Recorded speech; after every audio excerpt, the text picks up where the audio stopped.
কিয়ামতের ময়দানে ওই বিভীষিকাময় সময়ে মুসিবতের কালে মানুষগুলো পাগল হয়ে বিশ্বনবীকে খুঁজতে আরম্ভ করবে। সবাই মিলে বিশ্বনবীর কাছে যেয়ে বলবে, ইয়া রাহমাতাল লিল আলামিন। দেখেন আমাদের কি অবস্থা, আজকে কেউ সুপারিশ করতে পারবে না।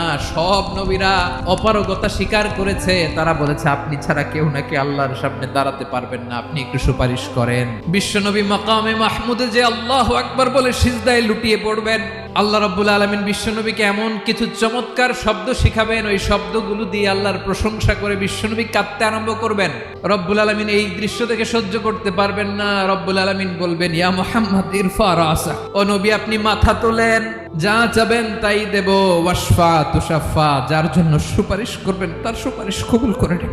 প্রতিটি নবী বলবেন নফসি নফসি, আল্লাহ তুমি আমারে বাঁচাও, আমারে বাঁচাও। বিশ্বনবী মাথা তুলবেন, তুলে বলবেন রব্বি হাবলি উম্মতি, আল্লাহ তুমি আমার গুনাহগার উম্মত